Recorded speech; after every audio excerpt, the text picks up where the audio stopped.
MIDI here with the players are loud, and man, what a fun day this is going to be. I've got the amazing Tom Knight with me today, and so great to have him here. Tom and I think honestly, man, I'm sort of going quickly through it in my head. I've known you the longest and worked with you the longest out of anybody else that played on this album. We've got a long history together, and so much to talk about there. But man, thank you so much for being here. Oh, of course, man. I wouldn't miss this for the world. Awesome. So you're all set up there. It looks like I know you got an amazing studio at your house, and Tom is so unique amongst my friends and musicians alike, because my wife and I talk about this all the time. Just, man, it doesn't matter what you decide to do. Like, you'll pick something up, and then next thing you know, you've mastered it, and then you move on to something else. Drums came to you drums came to you so naturally. Video editing, the work I've seen you do is absolutely amazing. Some people may not even know that you even do that kind of stuff. The health and fitness thing, we both have martial arts backgrounds. I know you excelled in that. Dude, what the heck is in your DNA, or what are you eating that allows you to be so good at everything? And on a serious note, I mean, I say this with respect, but I ask this with respect. Is this all about work ethic, or is there's something going on? Yeah, I think back in our day, if I may sound like, back in my day, we used to walk uphill both directions. No, in our day, we called it focus. I think that's all it is. Now they call it all kinds of bad things like obsessive compulsive disorder. I'm sure people now would probably try to dump meds down my throat. No, I think it was just, well, there's a little bit of a perfectionistic tendency, I think, implicit in us. Sure. I'm going to lump you into that category because we are so much alike. Man. I think there's that, just sort of this unwillingness to accept anything less than the best that we know we can do. Plus, we like challenges. We're long haul people. We're not afraid of a long journey. And let's face it, music is a very, very long journey, right? I mean, yeah. So I think that's all it is. And then there's a little bit of a wandering mentality, leaf blowing in the wind. Honestly. So, which, my wife likes to say, look, you need to focus. Speaking of the word focus. Yeah. And when she uses that word, she means, please pick a lane. Yeah. Stay in it. But in our younger years, yeah, man, the focus was whatever we were interested in at that time. And video editing came about kind of accidentally. I mean, I was just trying to get out on the road again and at all these record labels and managers were looking at electronic press kits. And so I'm like, okay, I guess I got to make one of those. And they're really expensive back then. I checked with a lot of the local Atlanta-based videographers and video production companies. And, we're talking 10, 20 grand back then. So I just bought a book from a bookstore. Remember those? And, vaguely. How to use some software. Yeah, right. It's now it's all, I mean, you just grab your phone and do it. But back then it was not that easy. And so you had to learn. And I just kind of fell down rabbit holes one after another, and would, what it was? It wasn't really the pursuit of excellence or anything like that. I really was just, I would find somebody that was doing something that I thought was really, really good. And, I would just try to imitate that. I mean, imitation. I'm 52 years old and I'm still imitating my heroes. Yeah. Yeah. So I'm going to put this out there. Don't let anybody tell you that that's bad. It's not. That's how we learn to speak as babies, Yeah.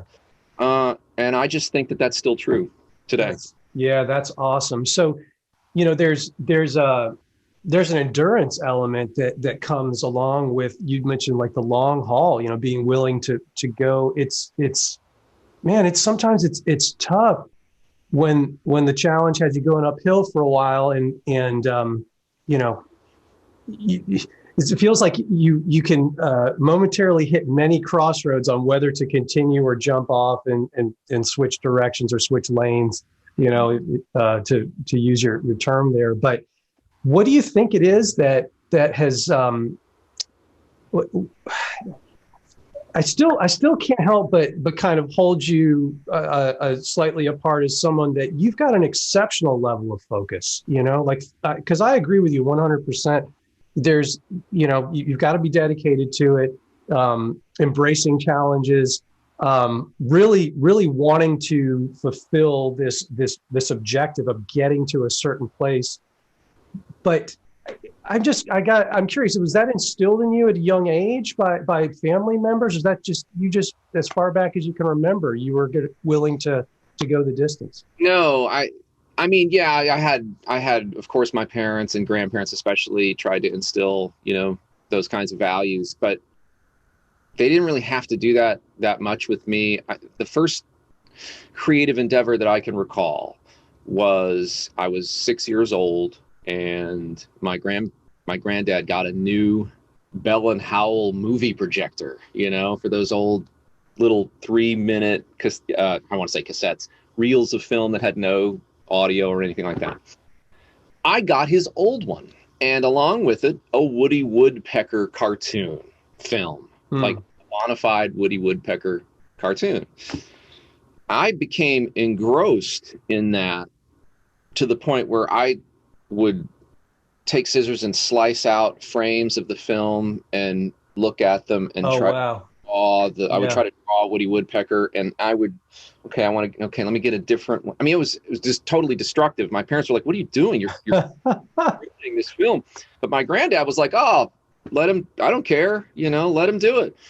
And I think that was the first instance of me trying really, really hard to recreate something that like I said before, that I thought was really cool. And for some reason, I thought Woody Woodpecker was like this cool character. Yeah. And I got to the point where I could draw a generic Woody Woodpecker that looked a lot like the cartoon, to the point where my first grade friends, students in the first grade, would line up at my desk with paper and I would draw one after another. I mean, that's amazing. They thought that was cool.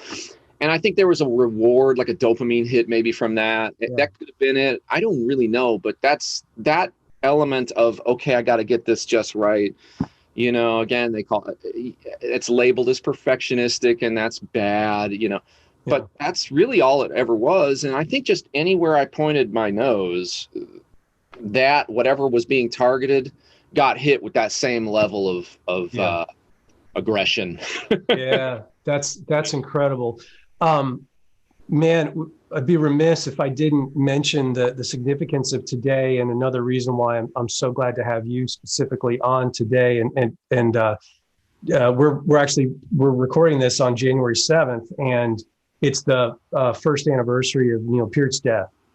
And right, I remember when I first met you and first heard you play, and we started hanging in a particular musical circle with some like-minded folks, and you were, man, sorry, that was so unexpected and rude on me.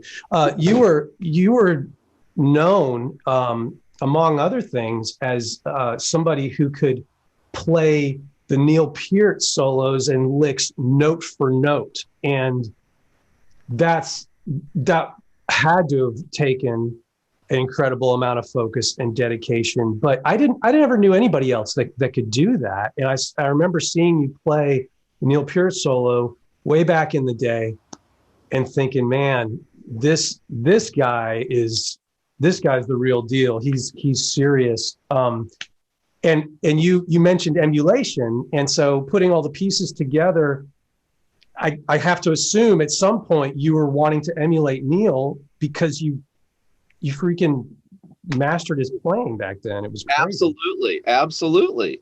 A buddy of mine in it was high school. Paul Kurtz was the guy who introduced me to Rush. And of course I think this was 81 or 82. Moving Pictures was out, right? Yeah. YZ was a big part of that for me, that a big part of that record.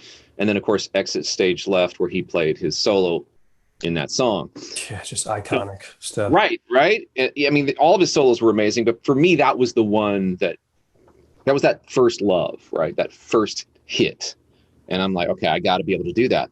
And of course, I had a drum set about this size. And over the next 4 or 5 years, back then we didn't have middle school. It was K through 7 was elementary, 8 through 12, 5 years of high school. It took me the entire 5 years to acquire all those drums, through birthdays, Christmases, and eventually a job. Maybe, I'd make some money and go buy a cymbal or something. But eventually I amassed all the requisite drums to pull that off. The only thing I didn't get were the big giant gong bass drums. Okay. But everything else I had. And it took about that long too, to get all the technique together, because, when I first started in the 8th grade listening to Neil, I had only been playing drums for about 2 years for real. Wow. So of course, no second year drummer, I don't think anyway, is going to be able to do what Neil was doing. At least nobody I knew could do it. Yeah. So I had an uphill battle, and it took about as long to learn as it did to acquire drums. But yeah, I had an old record player that would slow down to 16. So I would put the 33 and a third. This story is already amazing, talking about slowing down the record player. It's so cool. I mean, and then all of a sudden floor toms sound like kick drums, and, splash cymbals sound like big giant crashes. So you had to kind of figure out, okay, what drum is that? Trial and error. It's why it took years, so that's all. And I was really cognizant. I remember being cognizant of his stretching time here and there. Oh yeah. Do that. I would try really hard to stretch the time at the exact same place he was stretching the time. And then what I would start to do, if I may belabor you even more, please, I would set up a boombox next to the speaker. Okay. So I would hear the music in my headphones, but the speakers were also pumping it out also. So I would set up strategically a boombox next to the drum set that would pick up the sounds of the drums and the sounds of the record. And the idea was I was trying to literally not have any notes. Let me do this over here. Not have any notes that flam. Try to get look more or sound more like this than that. Right. So, and I would listen back. I would record and listen back for absolute precision and perfection. Here's the downside though. When you do that a lot for as many years as I did, you never discover who you are as a player. So I would get into bands with friends and not know what to do. Now, I don't want to try to make it sound like I'm regret the process that I went through. Sure. But it had a drawback, and that was the main one. It's like, who am I as a drummer? Sure, I can do so much, so many profound things in what you just talked about in that story.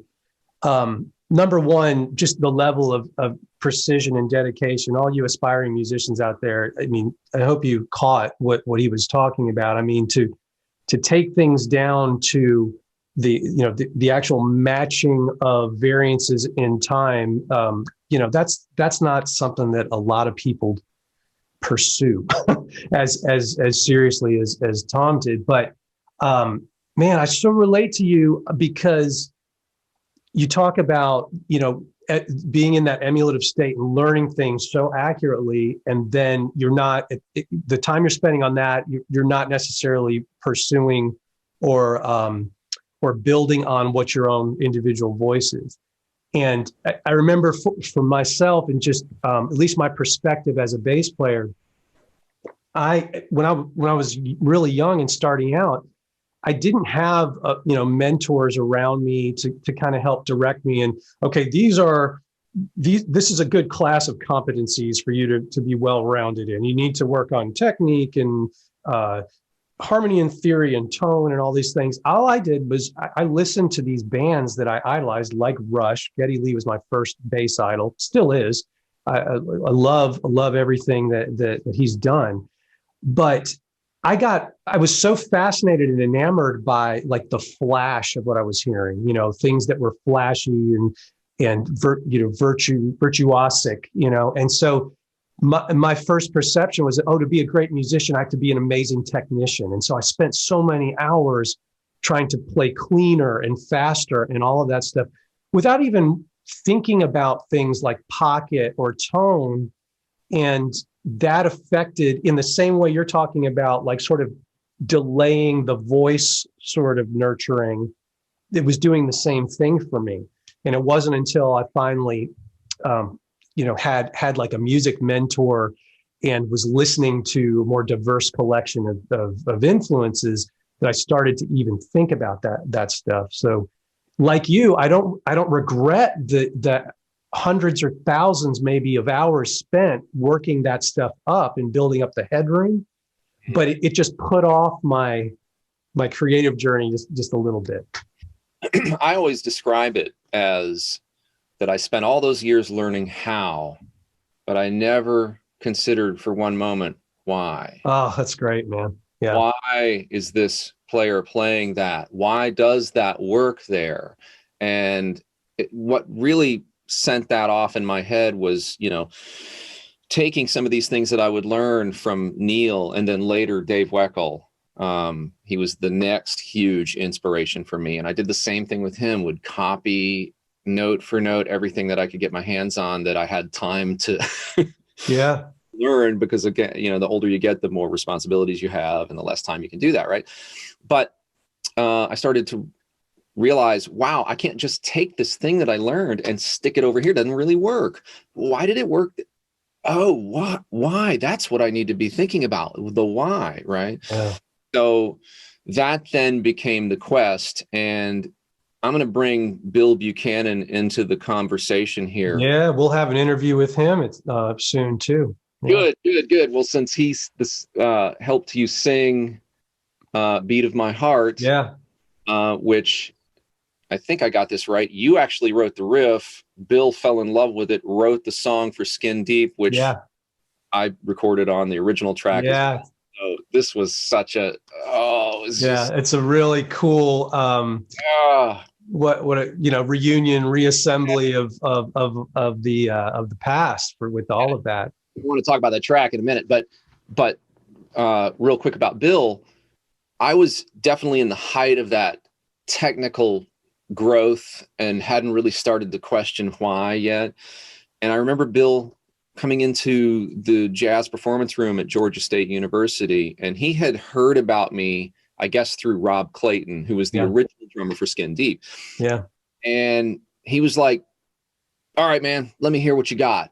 And so I did my usual display of whatever chops I thought was, would sound cool or that I was working on at the time. And I stopped, and I'll never forget what he said. I will never forget this. It was the most humbling. It hurt on the inside. He didn't mean it to hurt, but it hurt really hard on the inside. But I never forgot it. He goes, man, play me something I can dance to, man.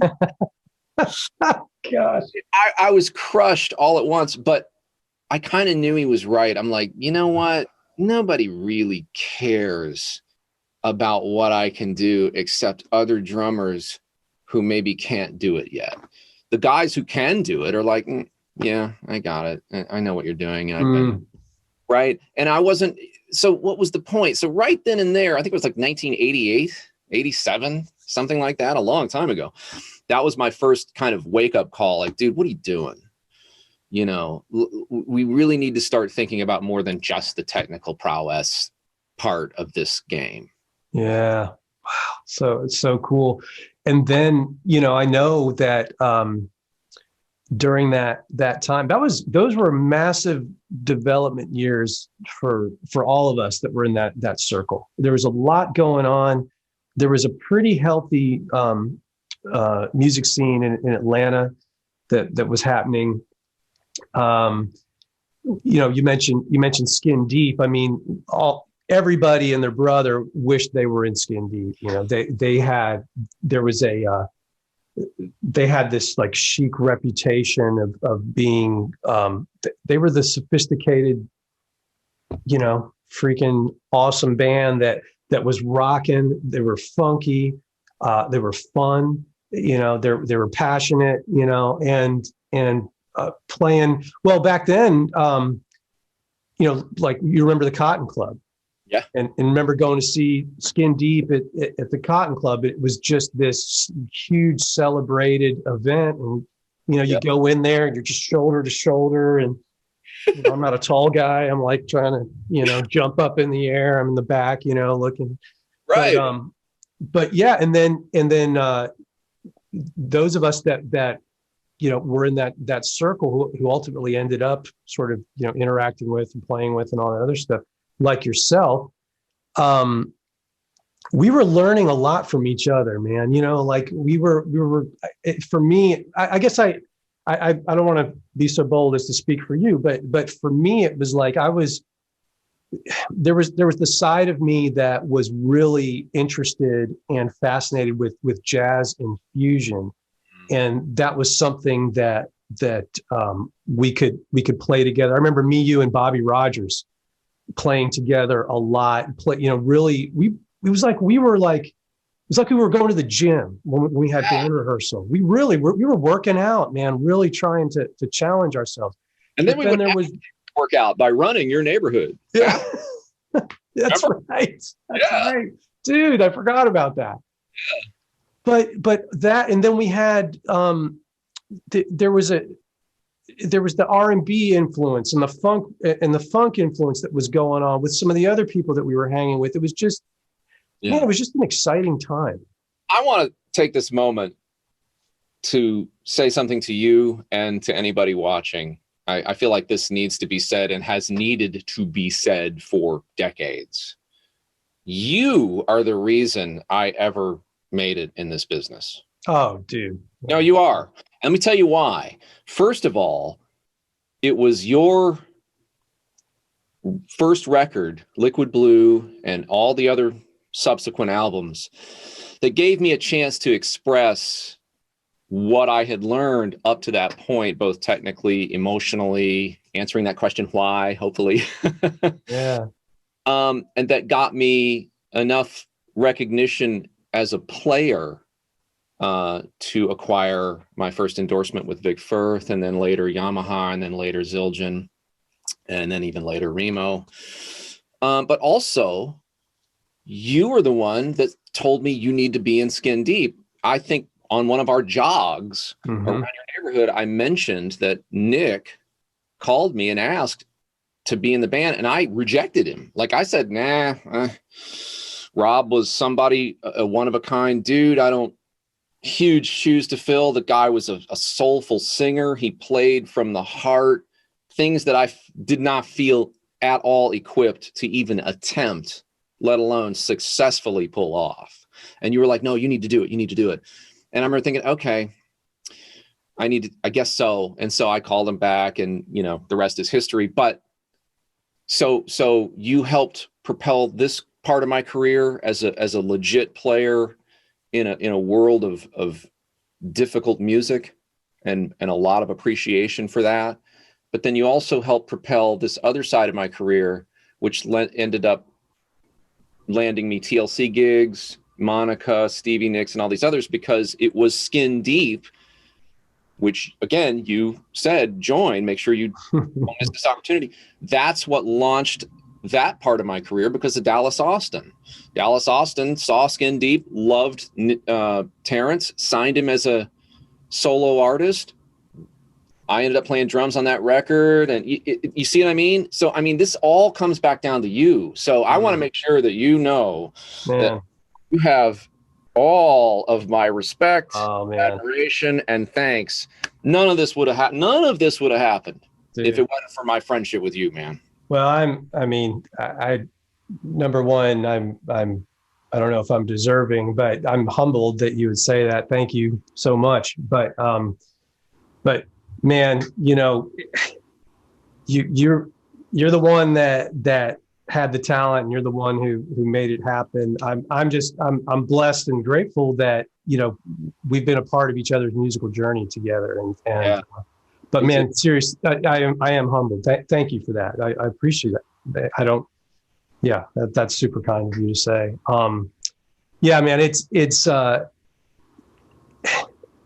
as we get older, and everybody, we have families, we have other responsibilities, and people move out of state, and it's like we're kind of sometimes observing more from a distance, and it's so cool to see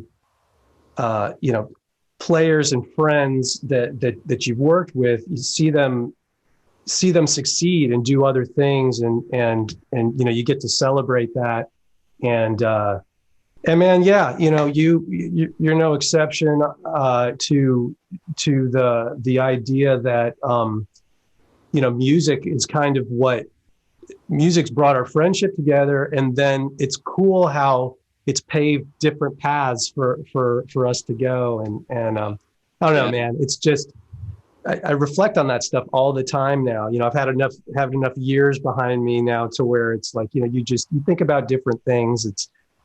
There's more to life than even just music, obviously. And I love how you've expanded into these other areas, which leads me to my next question about your T-shirt. This Killing Video series.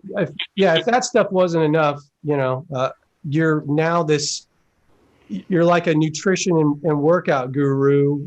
Tell us about that, man. Where the heck did that come from? Well, as you know, from our jogging days and we were always, let me see if I can, I've got my belts here. Let me see if I can. Oh, sweet.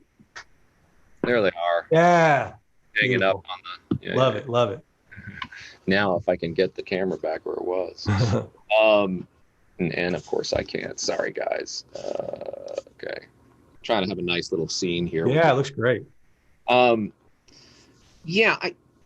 We were always fascinated with fitness, right? And I mean, there's just, I think this is just another extension of that mindset of, hey, let me see if I can train my body to do something that it was not meant originally to do, or I shouldn't say not meant to do, but was not innately capable of. Let's say it that way. Nobody's born with the ability to play drums. At least I don't think so. Mm-hmm. And so that was, as we said, a lifelong effort to train. And I still practice, trying to get better.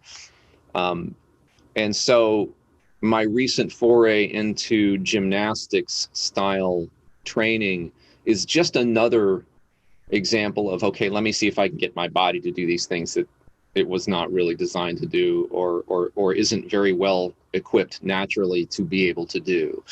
And it's just like music, it's a lifelong pursuit, and it's very frustrating, just like music was. I mean, what nobody sees is, from the drumming perspective, is how many times I would throw my sticks across the room, off, mad, cussing, right. Just go to bed and feel like I'm a loser, but then wake up the next morning and like nail a take in the first try, and then wonder why that happened and if it's ever going to happen again. And of course it doesn't. You know how that works. Hope you hit record because that was it. all that. Okay. This is just more of that. And so I was just so attracted to what people half my age were able to do with their bodies. And if I may elaborate just a little bit more, the thing about weightlifting, we did weightlifting and things like that, and karate, of course. The problem for me with weightlifting is that the body remains largely motionless and the apparatus moves, okay, right? The weight moves. But with gymnastics, the apparatus does not move. Floor, bars, rings. The body does all the moving, which is insanely more difficult because every single exercise now incorporates the entire body. Whereas, with the exception of maybe deadlifts or squats, most of the rest of weightlifting involves isolating muscle groups. But that is just not the case in not even a single one of the gymnastic maneuvers, even the simple ones. That's an amazing point. Yeah, and so not only does the whole body get a workout the entire time, which strengthens your joints, it strengthens your connective tissue, obviously strengthens your muscles, but it also strengthens your core, both front, sides, and back, all of it, not just the abs, all the way down from, from your head to your toes. Everything matters. And in fact, if you're not thinking about the whole body, sometimes the technique won't even work when that is all it needed. Maybe you actually have the requisite strength, but the technique is not there. It's just such a huge challenge. And I love a huge challenge. I'm just weird like that. I like things that people say can't be done. Oh, really? Okay, give me a couple of years. Yeah. And I finally did, man. Like there's a couple of things that after several years of work, I finally did achieve. I finally did a handstand for 1 whole minute, unassisted handstand, freestanding handstand for a full minute. I did a human flag, which is for 8 seconds, which is where you, on a vertical pole, you're holding it and your entire body is shaped like a star, and it just sticks out. Yeah, most people Photoshop those, and you did it for real. For real. Yeah, man. I remember on the video that I posted, I wore sunglasses for 2 reasons. I wanted it to look cool, but 2, I didn't want people to see quite just how much the struggle. In your eyes, how struggle. It's such a struggle. Like I tried to maintain this smile, but really I'm just like, oh my goodness. Because it's so hard. But that's what I love about. I love things that require maximum effort. And I don't mean to steal Deadpool's phrase, but every single thing I do out there, and I say out there because most of my workout is done outside. The bars, the rings, it requires every ounce of strength that I have every time. And I love that. I just love that. That's awesome. So that, of course, leads me to the inevitable question of what's been the most difficult or the most challenging challenge? Has it been related to drums, gymnastics? What is the hardest thing you've attempted? Gosh, that's a great question, man. Okay. Wow, that's an amazing question. I can probably best answer that, if it's okay, in each category. Sure. Yeah. Love to hear it. Okay. So for drumming, let's start there, since that was the first love. Yep. The hardest thing I ever had to learn was speedy double bass. And I don't know. That was the hardest thing for me to acquire, and I had to acquire it in '88 because I toured with Hallows Eve, and they had one song that Rob Clayton, the drummer for Skin Deep, he was also the drummer for Hallows Eve. I did the tour. He did the record. I did the tour. He played some really speedy double kick, and I had to work for 6 months to get just the I think 16 bar phrase that he had at the end of one of their songs called Speed Freak. And as I was able to get it for the shows, and then it promptly disappeared because I stopped working on it. Well, thanks a lot, Rob Clayton. It happened again in a song called Taboo in Skin Deep. Dude, I remember you were bringing back memories, because I remember talking to you about this and commiserating over the challenge. And I remember you talking about how difficult that was. Well, and I got, this is what's so amazing about it. The way things worked for me in Skin Deep, I would work, fail, and then it would just suddenly work. Things would just suddenly snap into place. Double kick was like that. I sucks. And then one day it just worked. Like my body just got it. And it was amazing because I felt like I could do anything, almost like what I could do with my hands, I was doing with my feet. I'm like, this is total freedom. This is amazing. Wow. I got lazy. I was like, I got it. It's done.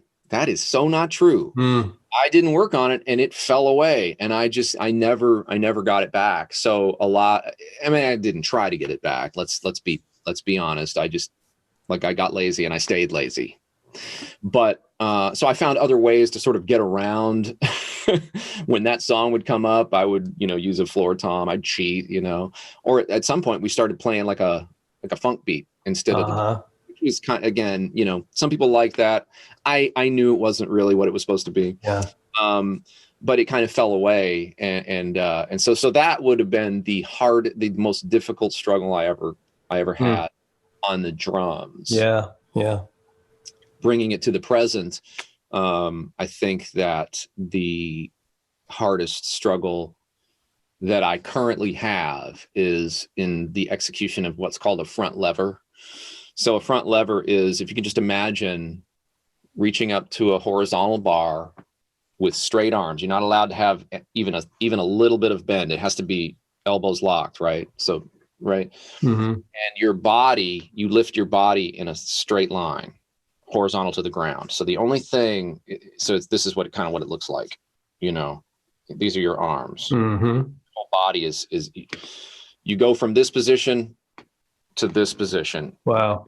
Except your arms never move. Your body goes from vertical to horizontal. And there are guys that can hold that for 30 seconds. Wow. I can't hold it for a tenth of a second. It might instantly, and I've been kind of working on it on and off all these years, but I have made a commitment for 2021 by the end of this year, by any means necessary. Even if it's the only thing I train, right? It's not going to. If you got to staple boards to your back to hold it straight. And everybody thinks it's an ab exercise. It's not. It's really just, can you pull your body weight with straight arms down towards your hips? Very, very few people are innately strong enough to do that. Most weightlifters still can't do it. And it's not a tech. There's no technique. I mean, it's brute pulling strength in a direction that no one has really ever worked on. That sounds incredibly difficult. Yes. Prior to that would be muscle ups. I got those though, finally, rings where you all the way above and below, right? It's a combination pull and then a push. Yeah. Really hard to do, but I finally unlocked those. But so if you'd asked me this a year ago, that would have been, So I know I'm gonna get it. Yeah. But I'm sure you will. It's gonna be a struggle.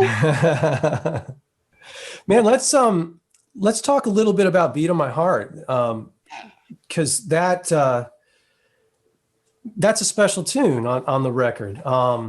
And that is thanks for bringing the story up, before about how that stuff came to be and that particular song. As you said, it started with a guitar riff.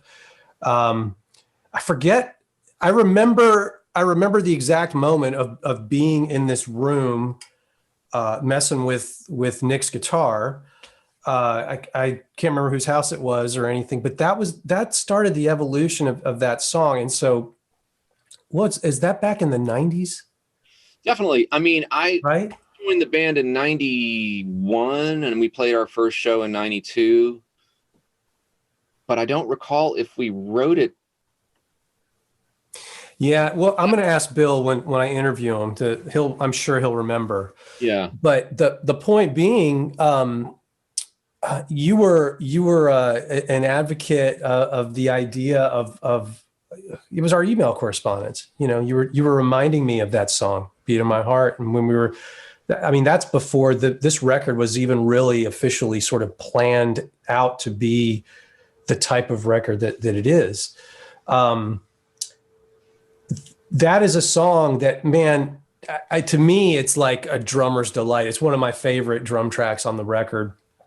I love the pocket of that tune that is somehow masterfully combined with incredible intensity and like forward movement.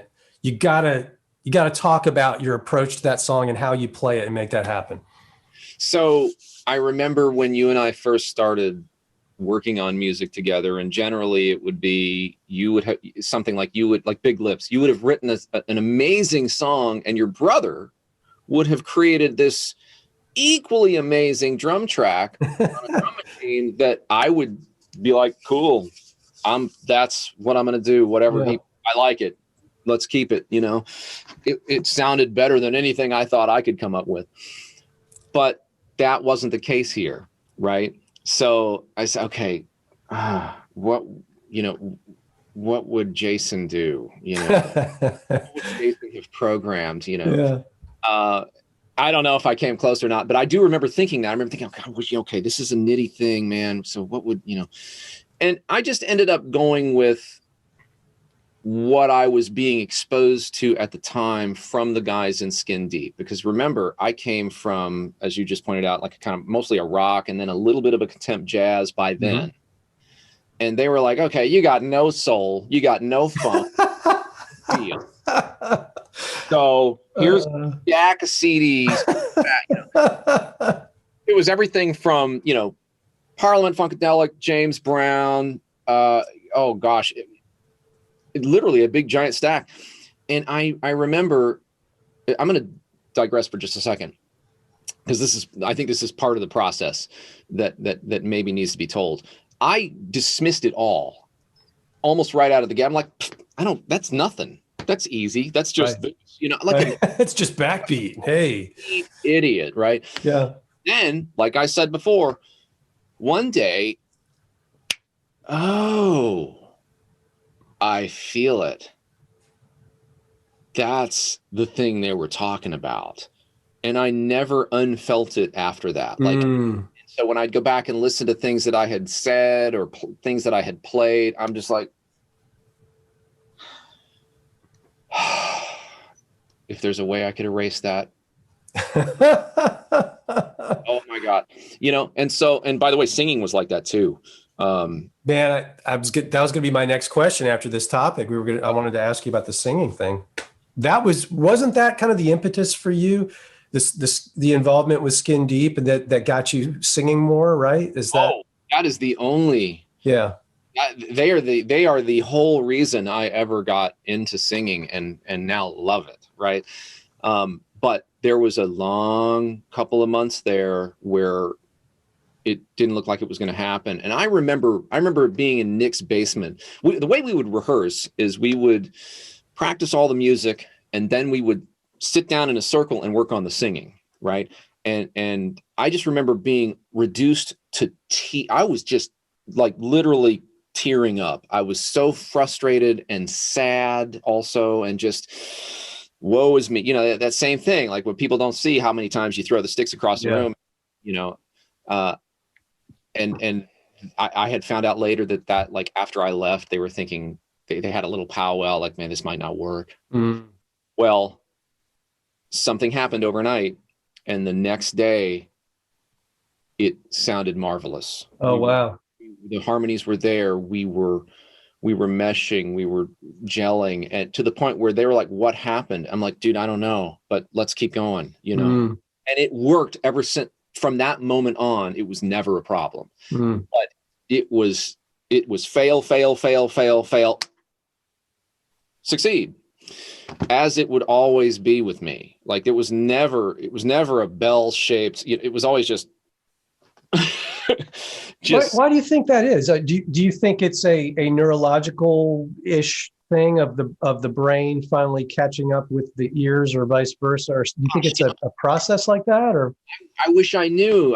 Believe me, if I even had a guess as to what I thought it was, I'd write a book and try to make money off of it. I've been fascinated by that, because there's been a million times that I've had to.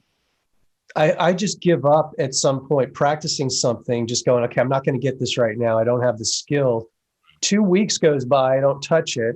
I go to try to play it, and I can play it magically. And I talk to people all the time who have a similar experience.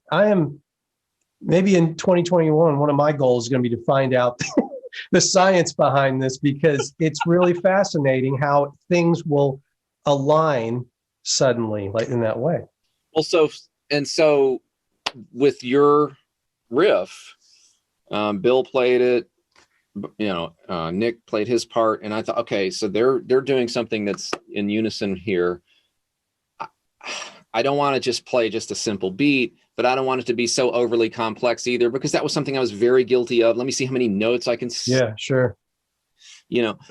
So I just decided to accentuate what felt to me like the strong pulses within that phrase, but then also keep an element of that funk feel that I now could not ignore, that had suddenly made itself known to me in a way that I would never forget. Yeah. So everything from that point on needed to feel good, you Yeah. know, in a way that I had never intended before. Sadly, I'd never thought about trying to make something feel good. Yeah. It's about, am I technically executing this? No. Does it feel right? And so now I do everything by feel, even if the technique is ridiculous. Yeah. Does it feel right? Yes. Yeah. Okay. Then it's good. I'm good. If it feels good, we're done. And that was my strategy. And so it ended up just being,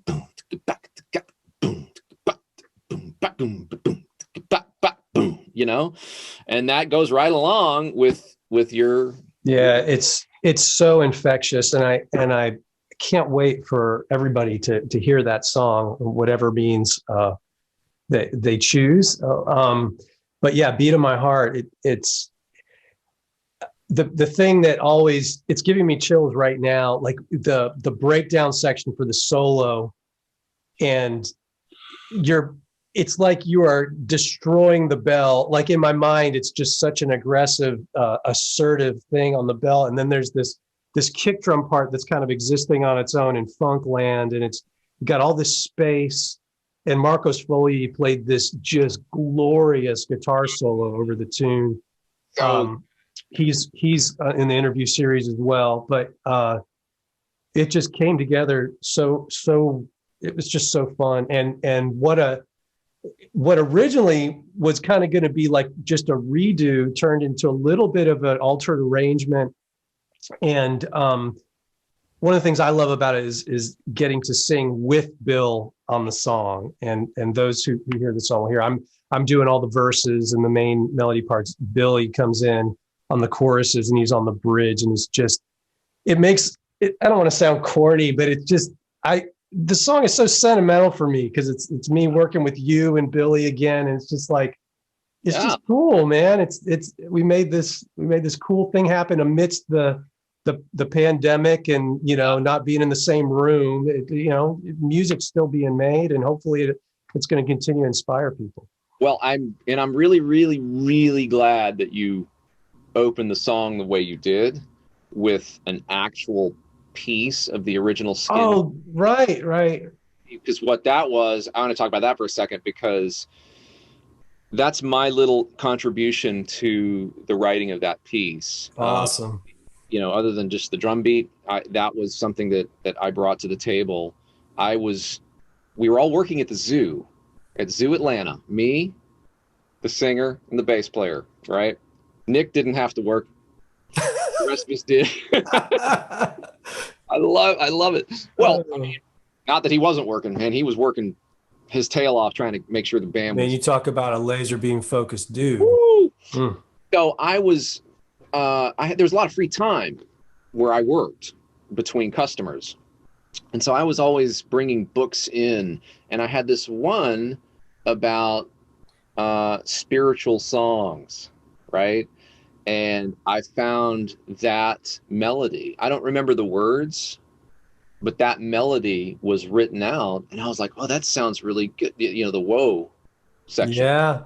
That melody. And so I say, is there any way we can put this in there? And we ended up harmonizing it. And I had gone to school for, at that point for a couple of years. And so I understood harmony. And so I was able to write some of the harmonies. And then that's so cool, man. I didn't know that you had brought that to the table for the tune, which makes me even more, it's almost even more serendipitous that is ending up on the record. We never had a discussion about that. And that's so cool. And we didn't know what to do with it musically, right? So we had these whoa, whoa, whoa, whoa, whoa, right? And everybody had their parts. What are we going to do with it musically? So we decided, okay, let's let a note drone, and then I'm going to do something on the drums. And it was supposed to be like a chain gang, because like I said, this was like a spiritual book from the slave era. And I was like, okay, this is what we're talking about, and we're on a chain gang, and it's a limp. So it's supposed to be, the drum beat that I'm playing was supposed to sort of emulate this sort of never-ending trudging, ripping every once in a while. Mm-hmm. Boom, boom, boom, boom, boom, you know. Yeah. That was what I was going for, and they were cool with that, and it became a real big part of the song. Yeah, such a killer part of the tune. Glad you put it in there. That's so cool, man. I didn't know that. That's awesome. Yeah. So, talk to me a little bit about like when you recorded the tune. This has kind of been a theme of these interviews. We get into the arts and sciences of it all, and would love to hear about, you know, some more maybe about gear and recording process specific to the tune, if you can remember that. Oh, totally. Yeah, absolutely. Right here is where it happened. That's the kit. With this very configuration, I believe. I think I actually had one more cymbal over here on the other side. And I still have my hi-hat mic. Nice. Under snare mic that I think you requested, and I just like, Yeah. Leave that up. Yeah. But this exact configuration, I set it up for this interview. Beautiful. And that is a Yamaha. What kit is that? So that is a Yamaha Maple Custom 30th anniversary. Nice. There's an interesting story behind it if anybody is interested, but we can talk about that later. But the tracking, my philosophy was, okay, what it always is, let me work on this track for a couple of weeks. Amidst everything else I'm working on, I'm going to put the primary amount of time, the most amount of time primarily focusing on this song. So I'd come down here and work for hours and just make sure that it felt to me as good as it used to feel in Skin Deep. Yep. And it took a couple of weeks of daily shed to get it, A, where it felt like to me it needed to be, but also B, to accommodate the new twists and turns. Yeah, because it went a little bit, you know, we couldn't help but be influenced, right, by the slightly different direction. So absolutely, and it was wonderful. I loved it. So you know, and I, as usual, would I didn't want to leave I'm one of those drummers that doesn't like to leave a whole lot of things to chance, especially when it's going down for posterity. Yeah. So I worked out a couple of go-to ideas for fills, and I would maybe make a switch decision and, you know, in spur of the moment as to which one I wanted to play. Yeah. With. But a lot of that stuff I like to get worked out in advance. There's probably some improvisationalists out there that hate to hear that, but I'm not mad at them at all. Man, it's, you know, there's different appointed times for these things. I have such respect for guys that can just really sit down and just play whatever and it be nailed every time. I'm not one of those guys. I have to work things out, and I need to feel comfortable and understand where I'm going and, again, why I'm going there. And so when it came time to track, I brought my buddy Eric Lee over. Eric, thank you so much. He engineered the session here at the console, and it's like it's right here. I mean, literally, cool. There's glass. It's just, you know, everything's in the same room. And as far as like what's going on microphone wise, it's what you would expect. It's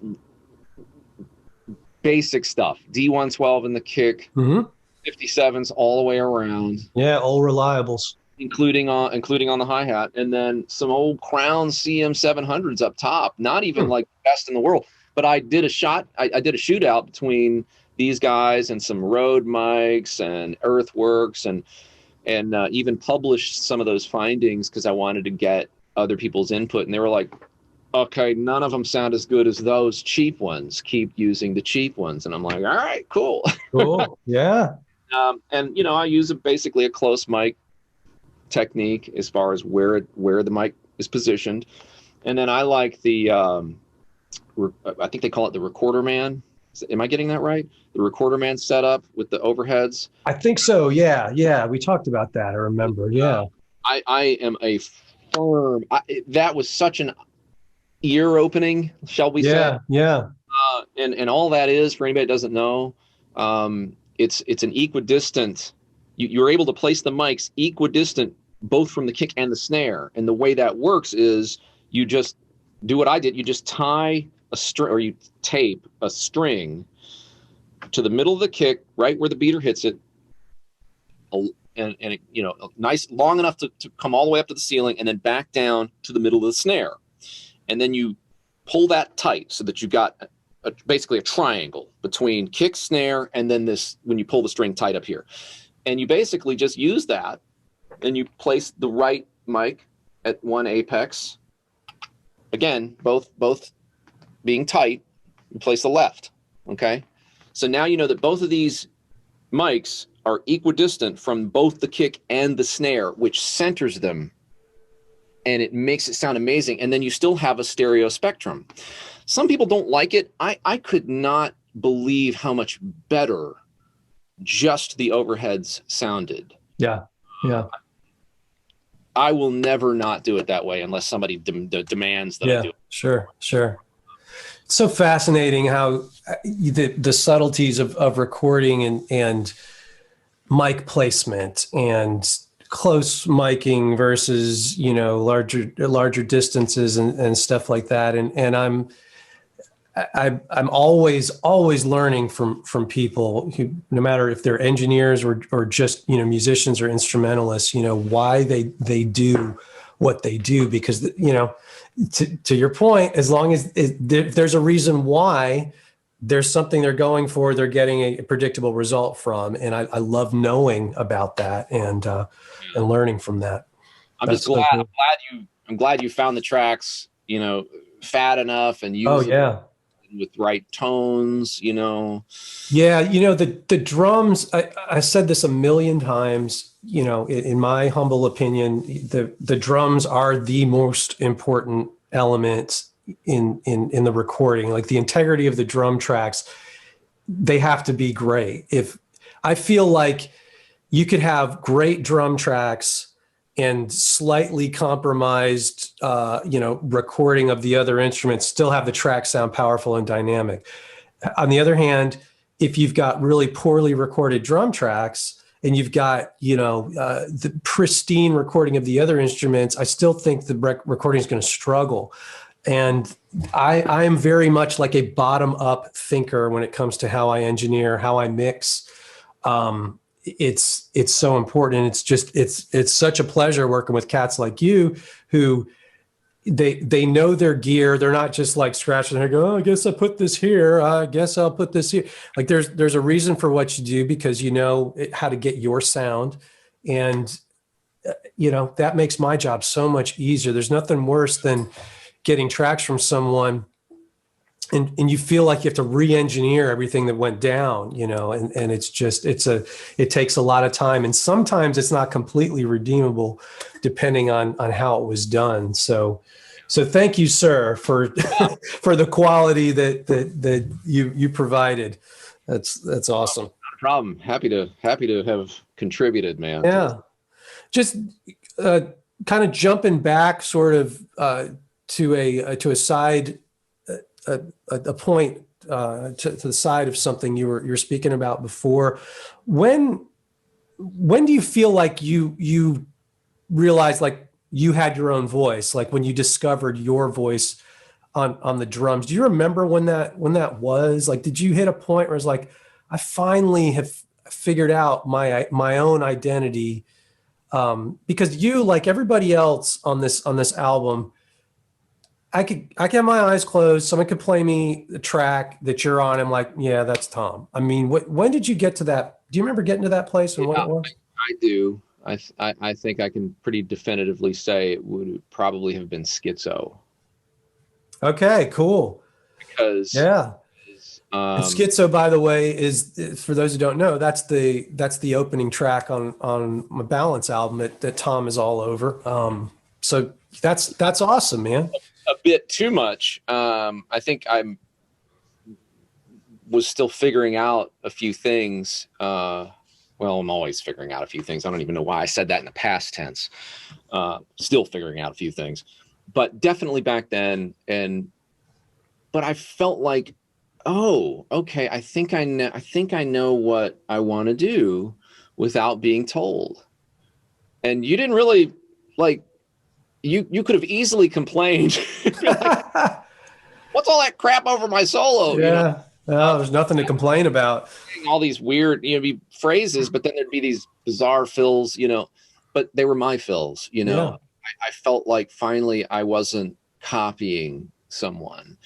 And that would have been the first track that I was insanely proud of for more than one reason. I was not just proud that I had pulled it off, because, and believe me, that could have been enough, but I was proud that I had articulated these ideas, and that it worked. They worked. That track is held pretty closely to my heart, and it's one that, for whatever reason, has connected with more people, more musicians than I ever imagined. There's been more plays of that track, more shares of that track, and the parts behind them than anything else that I'm aware of that I've been a part of. And I firmly believe, your drum part and, the identity of everybody playing on that track is the reason.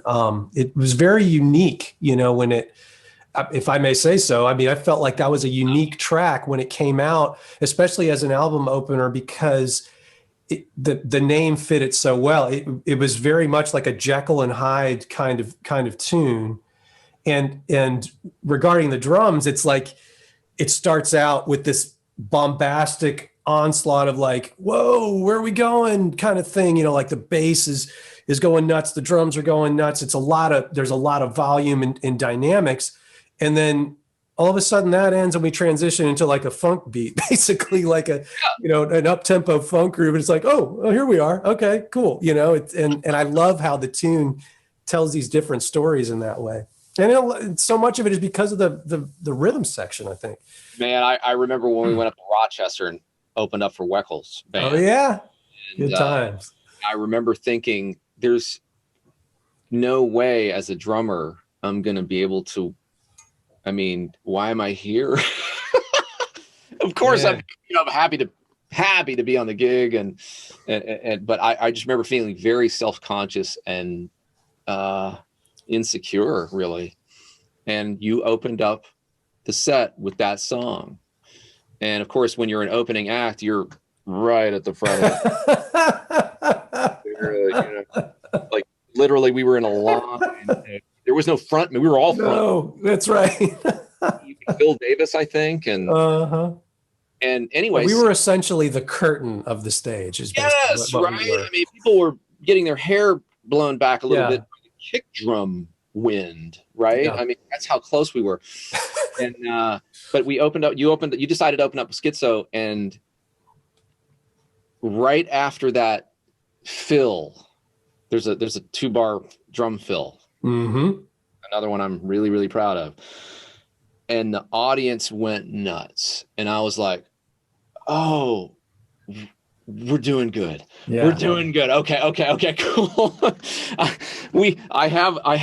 There's hope. Yeah. Right? Well, I like you. I was extremely nervous and intimidated, if I'm honest. It was obviously an honor to be there, but you're playing in front of your heroes and stuff, and there certainly was a sigh of relief when we were, when we got the affirmative sort of, response, and that was the beginning, or at the least the continuation of some developed relationships and friendships as well, with his band in particular, which is another thing that is so cool.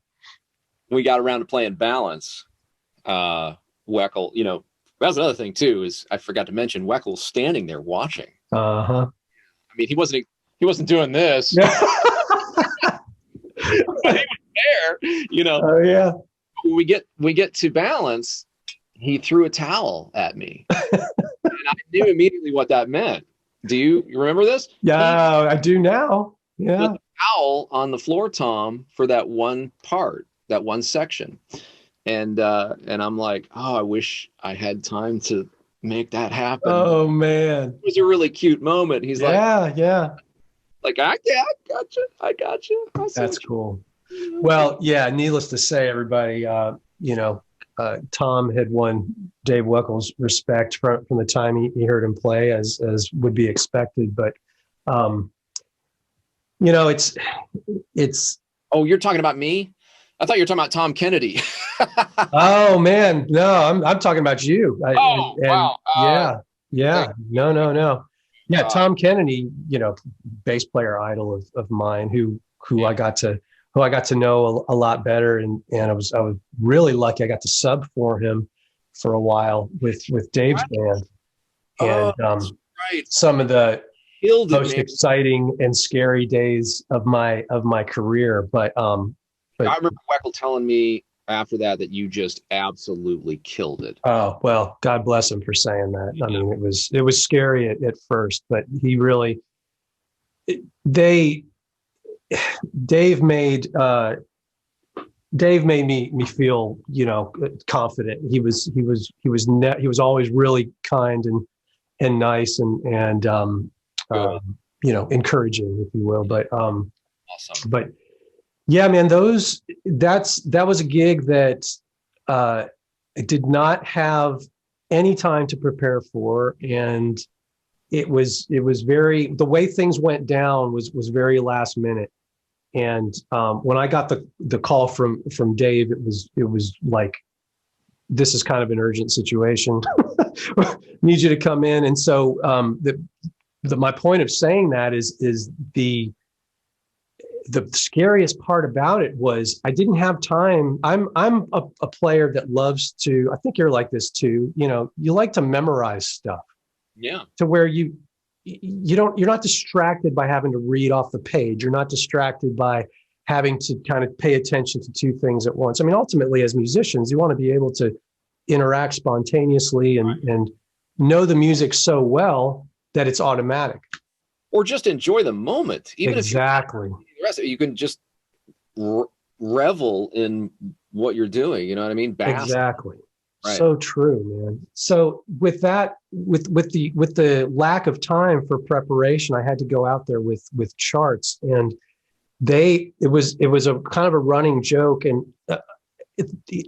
we carried 4 music stands with us for me because the charts were so long and so elaborate. Everything was written out. These are bass parts written by a keyboard player, and man, I got to tell you, I was sweating bullets, but so grateful. And there's experiences like that I know you relate to. It's like, you're working with an artist for the first time, and it's exciting, but sometimes it's nerve-wracking, right? I mean, if you've been in situations like that. That last minute thing, isn't that just how it always is? It feels like it always ends up that way. Yeah, there's never enough time to prepare. And so, yeah, you just hope that what you've accumulated thus far is enough. Yeah. And you know what? Thankfully, it has been. Yeah. The thing with you, though, that I've always admired as well is Tom could read fly dookie. I mean, you are an amazing reader. I am an average reader at best. A lot of people say that with the reading thing, if you don't start super young, it doesn't come as easily. But for me, I didn't get serious about reading until I was in college, man. And I remember at Georgia State University, Gordon, what's up? Locking myself in the practice rooms after big band, after being humiliated in big band, not getting lost in the charts because my reading was not good enough for me to stay on the page part of the time. And that was all the fire I needed lit to make me go, I don't ever want to feel like this again. I don't ever want to be embarrassed again. And then I would just practice for hours reading. Gordon was our band director, Gordon Vernick, amazing musician, grateful for his mentorship. but you weren't supposed to take the charts out of the rehearsal hall. You're supposed to.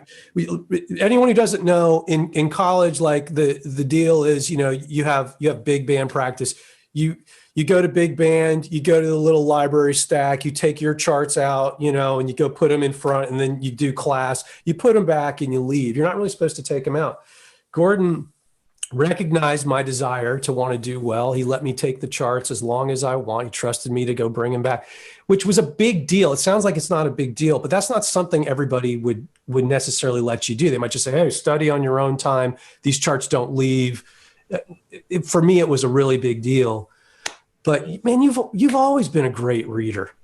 Well, first of all, thank you. I definitely had my moments of where are we in the chart? Don't get it twisted. It does happen. But I will say this, when I first started playing drums in the 6th grade was when it started. I started band in the 4th grade as a clarinet player. Oh, I didn't know that. 4th grade, 5th grade, I was a clarinet player. Wanted to play drums, but they wouldn't let you play drums because every kid wanted to play drums. So I played through my first 2 years in band as a clarinet player, and I got pretty good at it, but it wasn't, I didn't feel it in my heart, right? I still wanted to play drums. So when 6th grade came around and they said, okay, do you want to switch? I was like, yes. And my grandparents immediately enrolled me into private lessons with a guy named Sherwood Mobley at DeKalb College. And he was my very first drum teacher. And I still have upstairs the handwritten manuscript of all of his lessons. Oh, so cool. Oh my God. He tailored the lessons to where I was as a drummer.